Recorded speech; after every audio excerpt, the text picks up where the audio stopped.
Souleymane Niang. 16 morts sur le coup et de nombreux blessés. C'est le bilan d'un accident de la route survenu la nuit dernière au niveau du lieu dit Alocagne. C'est dans la région de Thiès. Voyons d'abord ce qui s'est passé dans les minutes qui ont suivi l'accident avec le lieutenant-colonel Chertine, le commandant du groupement d'incendie et de secours numéro 2 de Thiès et Diourbel. C'est lui qui a dirigé les opérations de secours dès que les sapeurs-pompiers ont été alertés. Nous avons été alertés vers 2h moins le quart. Arrivés sur place, nous avons constaté qu'il s'agissait justement d'une collision entre un camion frigorifique et un bus de transport 60 places. L'engagement d'un dispositif très important composé de 6 ambulances dont 2 médicalisées, 2 fourgons pompe-tonnes, un véhicule de secours routier et 2 véhicules d'intervention, plus 50 grades de sapeurs dont 2 officiers, nous a permis dans un premier temps d'effectuer le sauvetage de 35 personnes. Ensuite, la mise en sécurité d'une quinzaine de personnes. Et malheureusement, nous déplorons la perte de 16 individus, dont 9 de sexe féminin.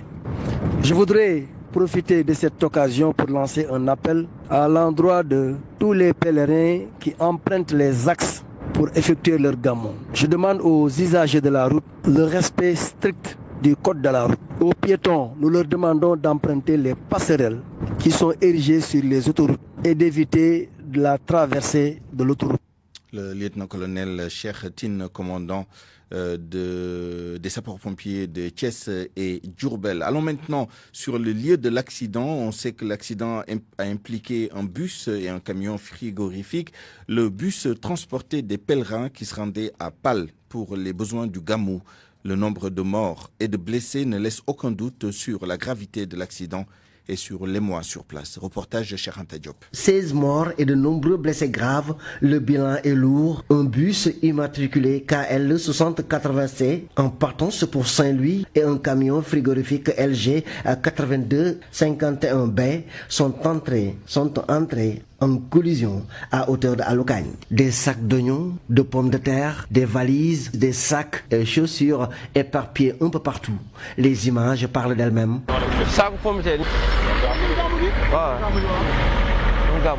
Le choc est violent, les conséquences sont désastreuses.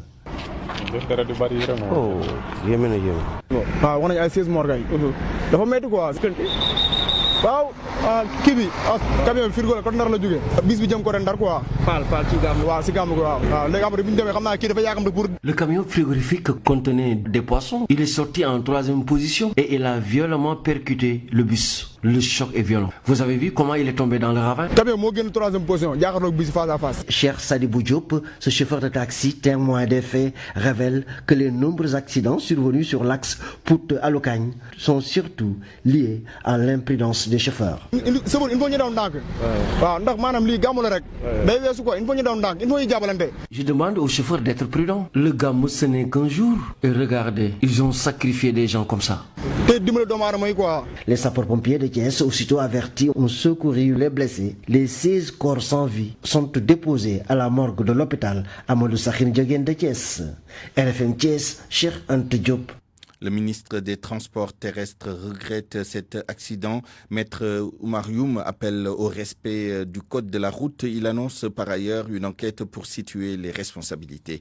Écoutons Maître Oumar Youm au téléphone avec El Hadj Ndiogou Diène.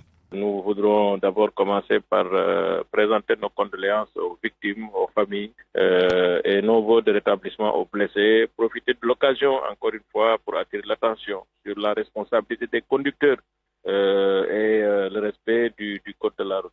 Nous avons déjà commencé une campagne de sensibilisation à l'occasion de la célébration de la nuit du Maouloud pour encore une fois attirer l'attention des conducteurs, des usagers sur les nécessités de prendre toutes les dispositions pour respecter le code de la route dans ces moments de flux très tendus et de déplacement massif des populations vers les cités religieuses. Donc c'est l'occasion encore une fois de réitérer cet appel à la prudence, à la responsabilité. Peut-on s'attendre à une enquête et des sanctions après ce grave accident? Et très certainement, comme d'habitude, pour ces accidents, la police ou la gendarmerie, selon le cas, les sapeurs-pompiers et les autorités administratives prendront les dispositions. D'ores et déjà, la direction des transports routiers est sur le terrain pour faire une enquête administrative, pour situer les responsabilités. À Loucagne, un lieu tristement célèbre à cause du nombre d'accidents mortels qui s'y déroulent. Pourquoi ce tronçon est tellement accidentogène? Mohamed Ali Mouba a mené l'enquête. L'expert en sécurité routière Ndongo Silla explique le caractère accidentogène de l'axe Pout-Thiès par deux facteurs. Premier, le facteur technique, mais plus que tout, le facteur humain. Ce n'est pas le tracé de la route, elle est plate, ce n'est pas des montagnes ni quoi que ce soit. Mais c'est parce que tout simplement, il y a beaucoup de lignes continues et les gens ne respectent pas la signalisation horizontale. Tout le monde est pressé. Tous les accidents les plus spectaculaires dans cette zone sont déroulés à Loucagne. Ce n'est pas un problème de dîner, ce n'est pas un problème de quoi, de différence mécanique, non. C'est un problème de comportement. Ça, c'est clair et net. Gorahouma ne dit pas non, mais il pense que l'aspect de la route n'est pas à négliger dans l'explication. Gorahouma est secrétaire général de l'Union des routiers du Sénégal, affilié à la CNTS. Je crois que ma réponse est très simple. Là, c'est une route qui reçoit beaucoup de véhicules dans tous les sens. Donc, beaucoup de véhicules qui sortent de Dakar passent par la route nationale. Donc, il y a tellement de virages. C'est une route qui prend beaucoup de véhicules. Beaucoup même de véhicules. Donc, il faut trouver une solution. Alors, question, comment corriger les défaillances? Éviter les morts qui s'empilent sur cet axe. Gorahouma a sa solution. Il faut trouver la solution, c'est de mettre des panneaux de signalisation pour des ralentisseurs.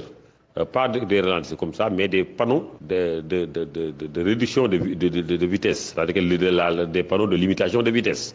Il faut en mettre autant pour réduire les vitesses des conducteurs.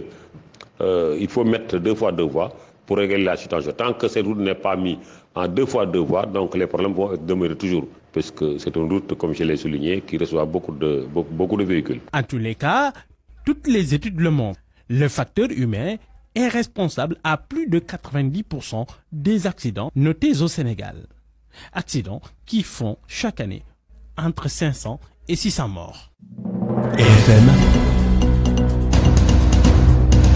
l'actualité politique. Toujours dans l'attente de l'annonce du nouveau gouvernement, le président Macky Sall a littéralement secoué le cocotier hier en mettant fin au gouvernement et au mandat de la présidente du Conseil économique, social et environnemental, le limogeage de Aminata Touré, une décision qui serait liée à des ambitions politiques prêtées à la présidente du Conseil économique, social et environnemental. Mais pour l'analyste politique Pape Amadou Fall, cette dernière a le droit d'avoir des ambitions. Le directeur de publication de l'hebdomadaire La Gazette prédit un duel politique entre Macky Sall et Aminata Touré. Pape Amadou Fall était l'invité de RFM Matin. Si c'est là la pierre d'achoppement, je dis, d'autres également partiront. Parce que tout être humain et surtout tout politique, acteur politique, ne peut avoir que de belles ambitions pour son pays, de manière générale. Et dans cette dimension-là, je pense que si demain il s'avère qu'Aminata Touré n'est plus dans le giron du président de la République, qu'il ne fait pas partie du gouvernement ou qu'il n'est plus affecté à une quelconque autre institution, cela va encore être une nouvelle victime de Macky Sall, qui peut-être trouvera les ressorts pour pouvoir peut-être s'affirmer dans ce pays autrement qu'avec la paire et avec Macky Sall. Et l'avantage qu'elle peut en tirer, c'est véritablement que le parcours qu'elle a eu, elle sera tout à fait libre, plus libre même je devrais dire, pour pouvoir s'affirmer et dire que je peux représenter l'avenir pour ce pays. Qu'on aille vers un choc frontal même entre elle et Macky Sall. Et puis la place du Parti socialiste dans le prochain gouvernement en question, surtout dans un contexte où cette formation est traversée par des dissensions internes. Le PS connaît une bataille de leadership entre Aminata Mbengue Ndiaye et Serigne Mbaye Thiam. Des analystes estiment que le ministre de l'eau et de l'assainissement risque d'en faire les frais. Ils soulignent aussi que ce parti a perdu son influence auprès du président Macky Sall depuis la disparition d'Ousmane Tanor Dieng. Binta Diallo. Le Parti socialiste, selon notre confrère Mamoudou Sy Albert, est à la croisée des chemins. Ce qui veut dire que les Verts n'ont peut-être plus le choix d'imposer ou de discuter avec le président de la République sur la future composition de son gouvernement. Le seul et unique qui avait cette influence sur Macky Sall, c'était feu Ousmane Tanor Dieng, ajoute Mahmoud Sy Albert. Aujourd'hui, le Parti socialiste a perdu Ousmane Tanor Dieng, qui était très influent, qui était à la limite le conseiller de Macky Sall. C'était un partenaire stratégique. Cette posture de Ousmane Tanor Dieng, à mon avis, actuellement, le PS n'a plus cette cote de popularité, encore moins cette confiance que Ousmane Tanor Dieng avait. Donc le Parti socialiste est réduit. Est-ce qu'il va accepter maintenant, quelle que soit l'offre que le président de la République va faire? Dr Abdourahmane Sanoko aborde dans le même sens pour dire que si le président de la République venait à écouter quelqu'un au sein du Parti socialiste, ce serait bien entendu Aminata Mbengue Ndiaye. Le politologue d'ajouter que Macky Sall ne fait que suivre les dernières volontés du défunt secrétaire général du Parti socialiste. Dans ce contentieux-là, dans cette bataille entre frères et sœurs socialistes, si le président Macky Sall arrivait à se positionner pour l'un ou bien pour l'une, foncièrement, ce serait du côté de Aminata Mbengue Ndiaye. Et aujourd'hui, c'est elle la secrétaire générale du Parti socialiste. Donc, la première interlocutrice du président Macky Sall au niveau du PS, c'est Aminata Mbengue Ndiaye. Donc, si on lui demande de donner un nom, peut-être qu'elle peut ne pas donner le nom de Serigne Mbaye Thiam. Ça, c'est d'un. Mais aussi d'un point de vue purement tactique et en fine politicienne, elle peut aussi, ce sera une manière simplement de le calmer en lui redonnant le même poste qu'il avait au sein de ce gouvernement au nom du PS. Nos interlocuteurs sont unanimes. Serigne Mbaye Thiam pourrait faire les frais de sa fronde. Sa non-reconduction dans le prochain gouvernement ne serait pas certainement une surprise. 12h14, venons-en à l'émigration clandestine. Plus d'une vingtaine de jeunes Mbourois ont perdu la vie en mer dernièrement. Les familles sont dans la tristesse mais laissent tout entre les mains de Dieu, disent-elles. Elles estiment que leurs enfants n'avaient qu'un seul objectif, réussir dans la vie. Abdourahmane Diallo.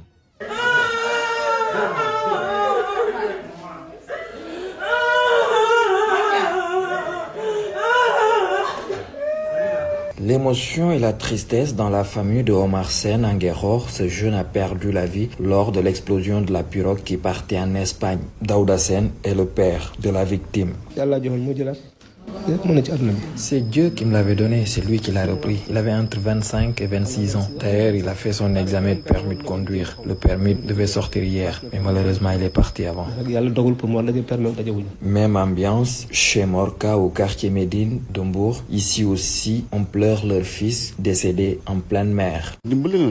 Son objectif, c'était de réussir et aider ses parents. Il a 22 ans, il s'activait dans le lavage des véhicules au croisement Sali. Il a réussi à économiser jusqu'à avoir une somme pour pouvoir prendre la pirogue. Le parlementaire du département de Mbour estime que l'État doit accentuer les sanctions prévues contre les convoyeurs Pape Songue Diouf. Des personnes mal intentionnées qui ont pris beaucoup d'argent pour investir, construire des pirogues, acheter des moteurs de 40 chevaux, payer des démarcheurs un pourcentage de 10% parce qu'on sait très bien qu'ils demandent 300 à 350 000 pour le voyage.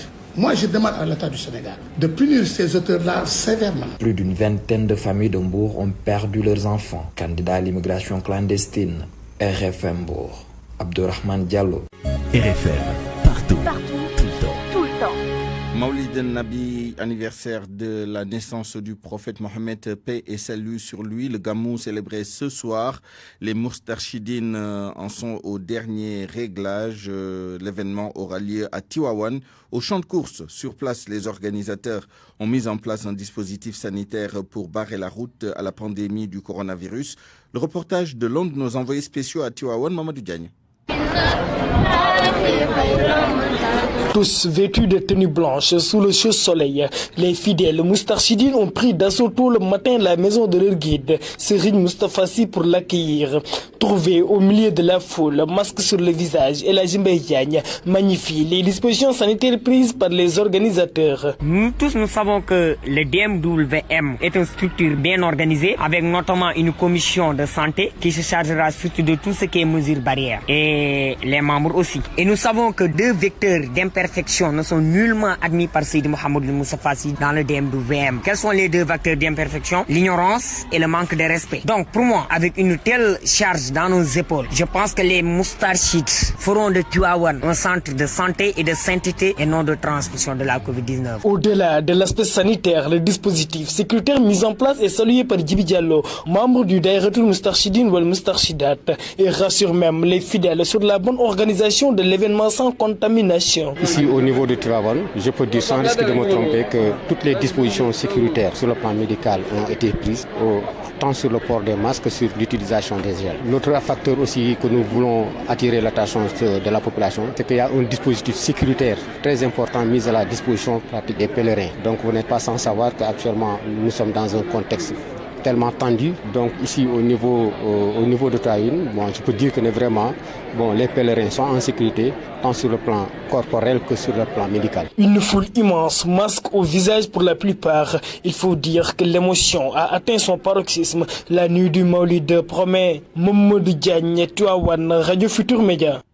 Léona Niassène se prépare également à la célébration du Gamou ce soir, mais le porte-parole du Khalif dénonce les manquements et les engagements non tenus après le CRD pour le Maoulid. Serigne El Haj Ahmed Babacar Niass fait état des vidanges de fosses septiques non réalisées entre autres. Il est joint au téléphone par Nafissa Toussila. Tous les engagements pris lors du CRD ne sont pas respectés jusqu'à l'heure où je vous parle. Pour toute la commune, les fosses septiques n'ont pas été nettoyées. Celles qu'on devait réparer n'ont pas été touchés et cela porte préjudice à tous les Onagnassènes et surtout à ceux qui vont accueillir les fidèles. On a saisi l'ONAS mais rien n'a été fait. Concernant l'État, on note des manquements comme pour les vivres qu'on devrait recevoir, ce n'est pas comme les années précédentes. On comprend bien aussi que la demande est forte, mais vraiment, il devait faire un effort. Seulement, de la part de la Sonatel et Sénélec, tous les engagements sont respectés. Un Maouloud célébré dans un contexte particulier. Les fidèles tidjanes se préparent à célébrer la naissance du prophète Mohammed, paix et salut sur lui chez eux, tout en ayant l'esprit à Tivaouane. La seule chose qui manque, c'est la ziara dans les mausolées, déclarent certains fidèles. C'est un reportage de Salimata Aou.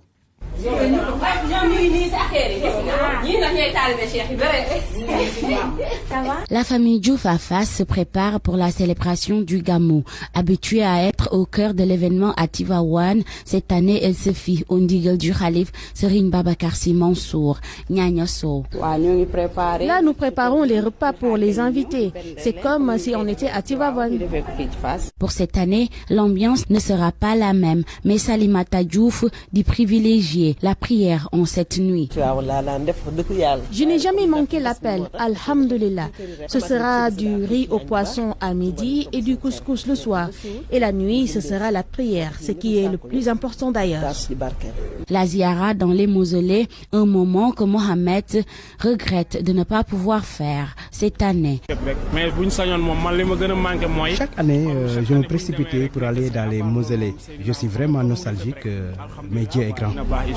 La pandémie du coronavirus a tout changé, mais les fidèles promettent de faire d'ardentes prières pour le maintien de cette tendance baissière, mais aussi pour des lendemains meilleurs au Sénégal.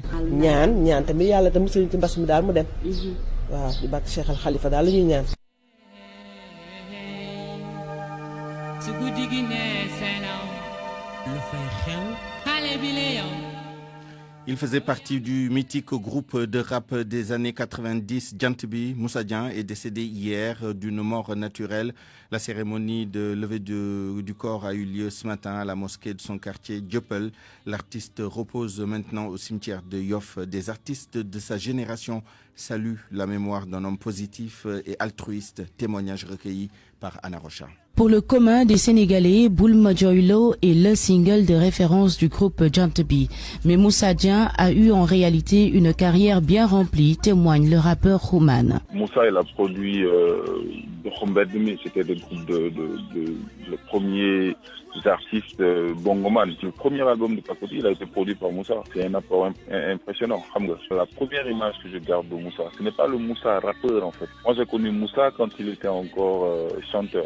Je me souviens très bien, il était tout le temps en jean, chemise, mocassin. C'est par la suite qu'il est devenu hip-hopper. Au-delà de Pakoti, qui lui aussi est parti trop tôt, Moussa Dieng a su promouvoir beaucoup de jeunes talents, explique Safwan Pendra. Il est le manager général d'Optimist Production. Il en a produit plusieurs et en même temps, il a porté sa touche. Il a essayé de moderniser un peu les beats parce qu'au départ, on était trop américain. Donc lui, il a essayé avec nos instruments traditionnels, essayer de donner une nouvelle dimension à nos musiques. Une grosse perte pour les acteurs des cultures urbaines et le mouvement hip-hop.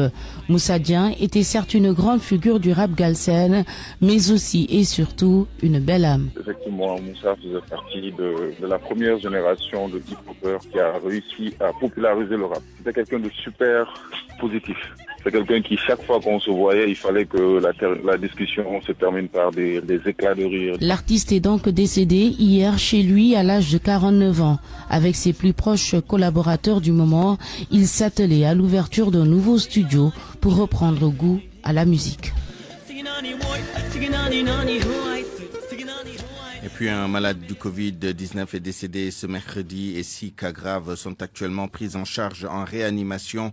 Mais l'épidémie continue de reculer au Sénégal. Ce jeudi 29 octobre, aucun cas importé n'a été enregistré.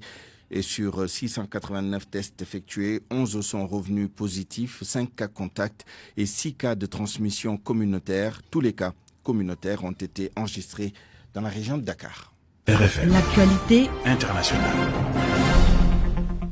Rebonjour, Georges Déthié Diop. Rebonjour, Souleymane. En Côte d'Ivoire, l'opposant Pascal Affi-N'Guessan prend le contre-pied d'Alassane Ouattara sur la tenue de l'élection présidentielle. Il n'y aura pas d'élection. Samedi, Pascal Affi-N'Guessan affirme que l'opposition va se battre pour que le scrutin ne se tienne pas. Il annonce des barrages. Le voici au micro de nos confrères de RFI et France 24. Non, nous ne boycottons pas. Nous sommes candidats, mais nous contestons les conditions d'organisation de cette élection. Et pour nous, donc, le 31, il n'y a pas d'élection. Oui, mais Alassane Ouattara dit que quoi qu'il arrive, le scrutin aura bien lieu ce samedi 31 octobre. Est-ce que ce n'est pas pour vous l'échec de votre stratégie de désobéissance civile ? À partir du moment où l'élection n'a pas encore eu lieu, donc M. Ouattara ne peut pas dire qu'elle aura lieu, cette élection, puisque nous nous battons pour qu'elle ne se déroule pas.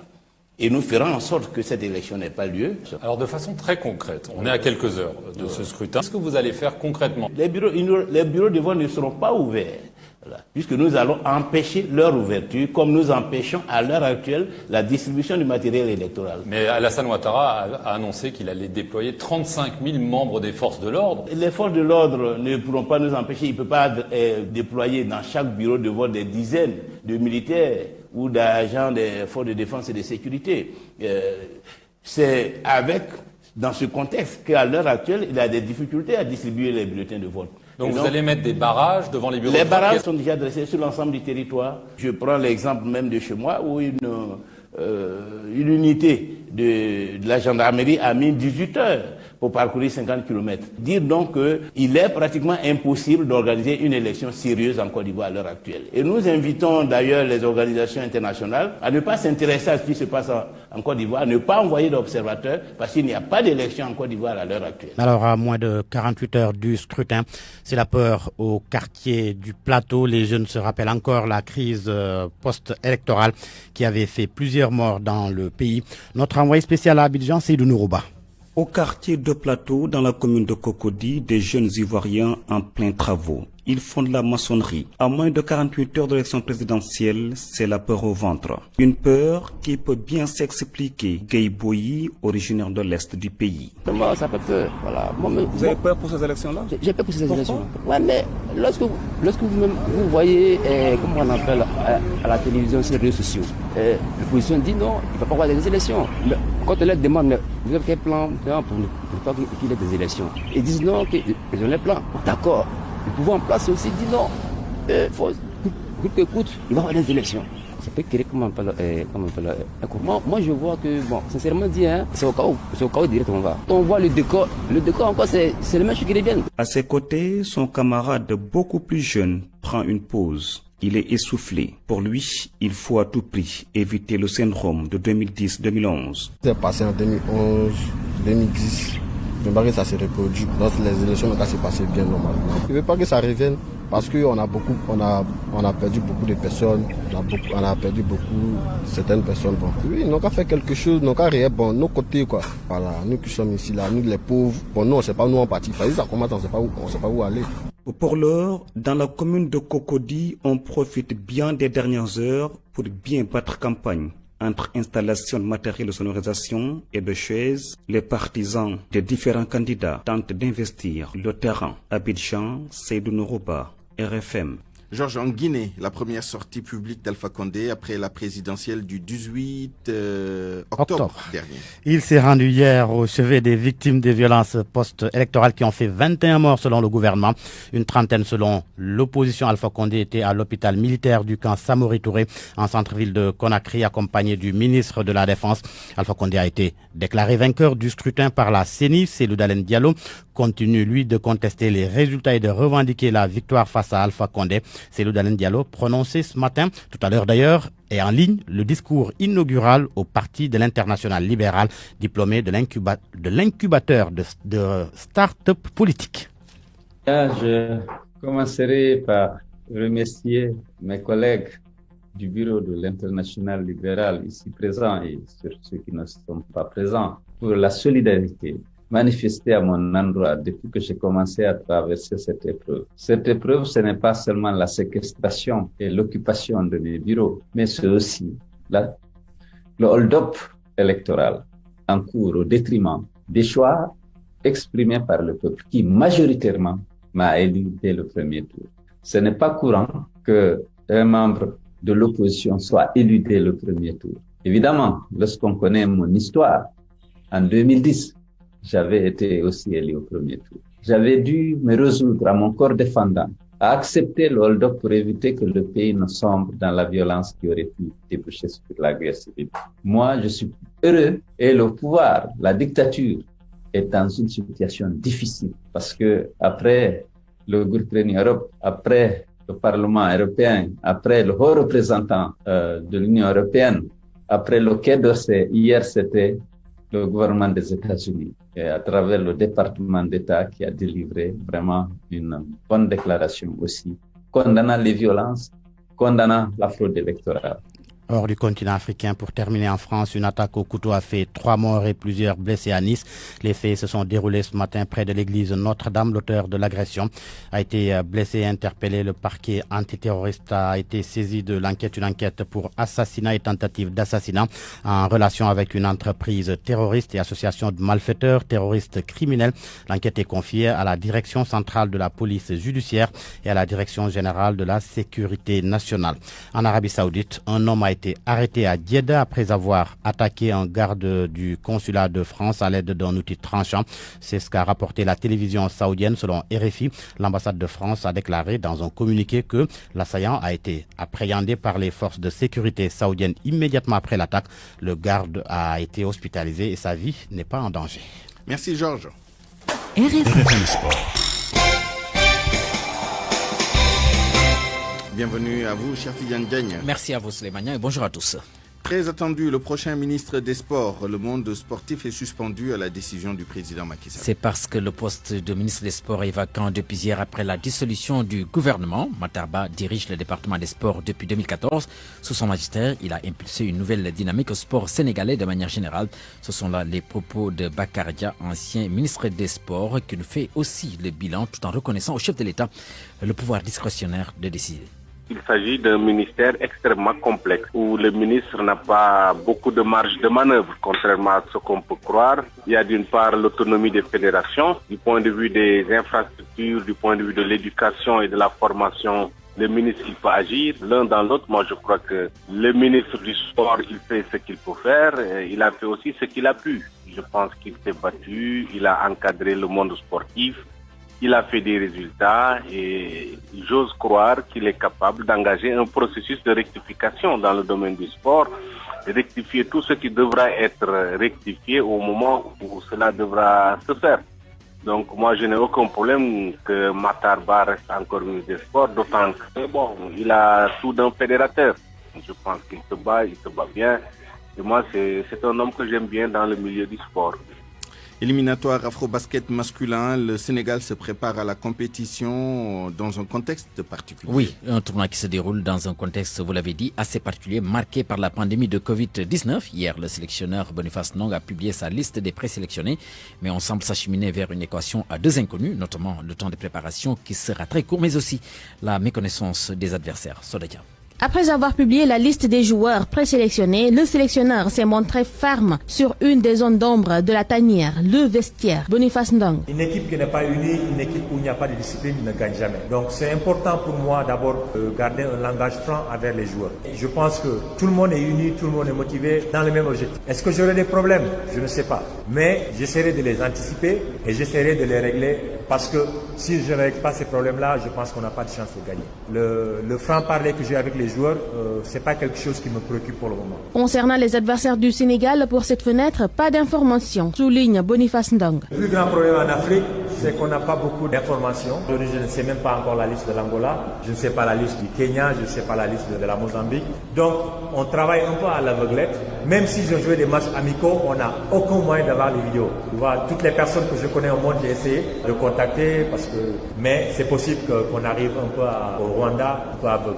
Mais, au vu de la liste, nombreux sont les joueurs qui ont déjà affronté des adversaires comme le Mozambique ou l'Angola. Alors, gagner des matchs, c'est possible. Quand on va dans des tournois comme ça qui sont très compliqués, où tu as ton équipe à 48 heures du tournoi, je pense qu'on ne doit pas faire beaucoup d'expectations que de gagner des matchs, parce que c'est ça seulement qui compte. Tu vois, l'objectif de ces fenêtres, c'est de se qualifier. Comment se qualifier en gagnant des matchs? Donc, la première chose que je ferai, c'est d'essayer de gagner les matchs, quel que soit le prix à payer. Pas de regroupement interne à Dakar, donc le staff n'aura pas l'occasion de voir tous les joueurs présélectionnés. La liste des 12 joueurs retenus pour cette fenêtre sera publiée avant de rallier Kigali. Soleil-Tiam, pas possible de faire un meilleur choix que celui fait par le sélectionneur Boniface Ndong. C'est l'avis de l'ancien international sénégalais Viendoui qui demande par ailleurs de laisser Boniface Ndong travailler dans la sérénité. On l'écoute. La liste qu'a dévoilé le sélectionneur national Boniface Ndong est une liste assez équilibrée, hein. Et je trouve même que c'est une très très bonne liste parce que d'abord il y a les anciens qui sont toujours là.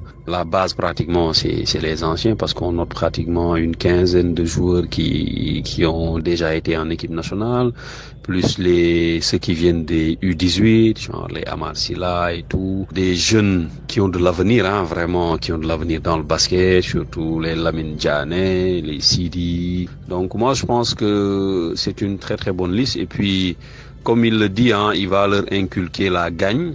Bon, ce sera son apport, hein, sa touche personnelle, parce que bon, on sait que tout joueur qui veut aller en compétition veut gagner, mais il y a certaines choses qui manquent. Donc moi, je pense que il pourra leur inculquer ça s'il le dit, hein. Et puis surtout quand même qu'on laisse travailler, surtout par rapport à l'entourage de l'équipe nationale, ceux qui doivent encadrer cette équipe-là. Parce qu'il faut pas mettre n'importe qui à côté de ces joueurs. Ces joueurs ont besoin de stabilité, de sérénité. Donc il faudrait que la fédération fasse gaffe par rapport à ses encadreurs. Et puis en mode football, ce soir, c'est l'Europa League. C'est la deuxième journée qui va se jouer aujourd'hui. Pas moins de 24 matchs sont au programme.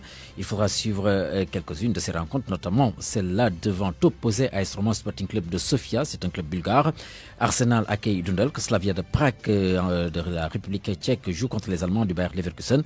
Napoli de Kalidou Koulibaly est en déplacement en Espagne pour y croiser la Real Sociedad. AEK Athènes, Leicester est aussi prévu, tout comme Lille contre Celtic Glasgow de l'Écosse. Le Milan AC accueille les Spartak de Prague. Karabakh Villarreal est aussi prévu. Royal Antwerp, c'est un club belge, accueille Tottenham. Ce sont entre autres les rencontres prévues pour le compte de la deuxième journée de la Ligue Europa. C'est bien fini. Souleymane, c'est page des sports. Merci beaucoup, cher Merci à vous, Souleymane. Bon appétit. Au revoir. RFM, la presse du jour. La presse de ce jeudi 29 octobre 2020, lue et commentée par Georges Détidiop. C'était la surprise du jour, la dissolution hier du gouvernement. Et pas que. Le chef de l'État a mis fin aux fonctions des ministres et secrétaires d'État, du ministre d'État, secrétaire général de la présidence de la République, du secrétaire général du gouvernement, mais également aux fonctions de la présidente du Conseil économique, social et environnemental. Ainsi, les Échos affirment que Macky fait table rase et reste seul maître à bord. Oui, seul à bord, acquiesce Sud Quotidien. Selon les Échos, c'est à la fin de la réunion du Conseil des ministres d'hier qu'il a remercié les membres du gouvernement hébété. L'AS relève que Macky brandit le sabre, mais pour Libération, il ne s'est pas limité à le brandir. Il a tout sabré. Pour le Témoin, Macky secoue la République 1 an et demi après sa réélection. Le quotidien fait état d'un grand chamboulement, pendant que l'Observateur plonge ses lecteurs dans les coulisses de la dissolution du gouvernement. Selon l'Obs, la décision de Macky Sall a ému tout le monde et plongé la salle Bruno Diatta dans un grand moment de tristesse.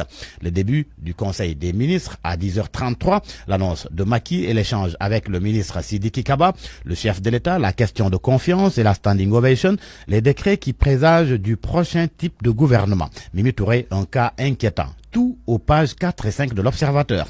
Vox Populi, lui, souligne que Macky rebat les cartes. Selon mon confrère, des nouvelles têtes sont attendues ainsi que des reconductions et des départs. Dans le même registre, Walf Quotidien dit apprendre de sources sûres que le chef de l'État risque de procéder à un changement radical de son équipe. Et plusieurs gros bonnets vont être décapités. Alors, le cas Aminata Touré, il fait débat. L'Observateur écrit que son départ de la tête du Conseil économique, social et environnemental densifie davantage le brouillard créé par Macky Sall autour de son schéma. Selon le journal du groupe Futur Média, c'est le point de chute d'Aminata Touré qui ouvre un questionnement, surtout que son retour au sein de l'espace présidentiel sonnerait comme une humiliation après qu'elle a occupé 2 prestigieuses stations, la primature et le Conseil économique, social et environnemental. Mais qui est-ce qui a perdu Aminata Touré? L'AS parle de son hostilité au 3e mandat. Source A révèle qu'elle est suspectée par le palais de se préparer à la présidentielle de 2024. En un mot comme en mille, indique Source A, Mimi Touré est soupçonnée à tort ou à raison de travailler autour de sa candidature à la présidentielle de 2024. En tous les cas, selon les informations de Libération, un très proche du chef de l'État devrait prendre la place d'Aminata Touré. Libération qui informe par ailleurs que 6 ministres au moins vont quitter le gouvernement. D'autres membres actuels du gouvernement vont changer de portefeuille, mais contrairement aux informations qui ont circulé, le retour du poste de Premier ministre n'est pas à l'ordre du jour. En attendant d'y voir plus clair, l'AS fait savoir que la liste du gouvernement sera connue au plus tard samedi et les passations de services démarreront lundi. Mais reste à savoir si, indique Sucré Salé dans le journal Le Quotidien, oui, reste à savoir si ce chamboulement dicté en partie par la bataille de la succession ne créera pas l'éboulement du parti au pouvoir qui va vers des locales. À vos kiosques et bonne lecture. À 12h39, c'est la fin de cette édition. Je vous remercie de l'avoir suivi. Merci à toute l'équipe qui l'a réalisée et qui m'a permis de vous la présenter. El Hadj Ndiogou à la réalisation, mise en onde à Lyounba. Mise en ligne assurée par Yacine Pouy. Retrouvez Mamadou Mohamed Ndiaye à 13h pour le journal en Wolof. Tout de suite et pour la DER, Nafissatou Silla pour le journal du Maoul.